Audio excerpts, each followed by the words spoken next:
What about China, sir? Fentanyl in China. China will be speaking to China probably over the next 24 hours. On fentanyl in China, President Trump. We don't want fentanyl coming into our country.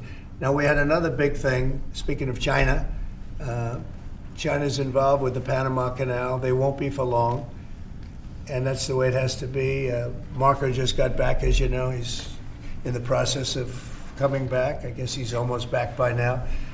And he had a very long conversation with the leader of Panama, the respected man, and some others, the entire leadership group. And we're trying to work a deal on the Panama Canal. The Panama Canal was given foolishly years ago to, it shouldn't have been happened, years ago to Panama by Jimmy Carter and the group. We lost 38,000 people building the Panama Canal, like one of the great wonders of the world. It's the biggest job we've ever built, the biggest project we've ever built in this country, dollar-wise and every other way. 38,000 people died, Americans, all men, just about, laborers and construction people. They went to Panama. The mosquito got them. Between mosquito and snakes, we lost 38,000 people. It was the most expensive project ever built by the United States. The biggest, most expensive project we ever built 110 years ago. If you bring it up to now, it would have been the equivalent of $2 trillion. The most expensive we ever built, and we gave it away for $1, okay? We gave it away essentially for nothing. And we either want it back, or we're going to get something very strong, or we're going to take it back. And China will be dealt with. And we didn't give that to China. We gave it to Panama. We shouldn't have given it to Panama. But Panama, as you know, has violated the agreement, totally violated the agreement.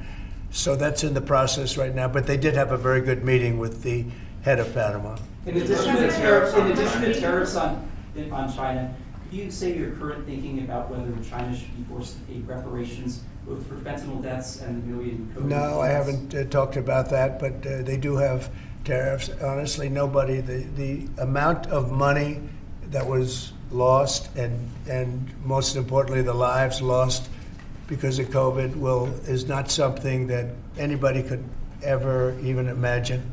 It's probably $60 trillion, and all the countries in the world don't have $60 trillion.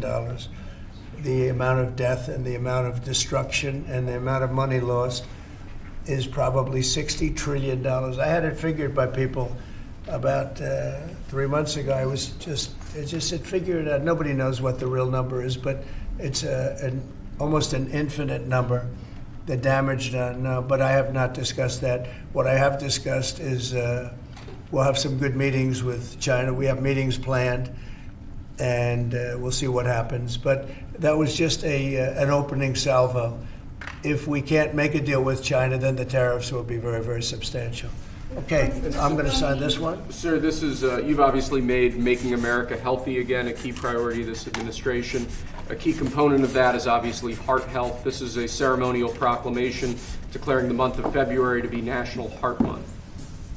Okay. I hear we're doing very well with nominations. We'll see, but it looks like we're doing very well with nominations. Mr. President, have you been involved with calling senators who had some concerns about Tulsi Gabbard or Yes. RFK? Yeah, I've gotten great response. They want to do what's right, and we've had a good response. I think we'll do well. We have great people like this.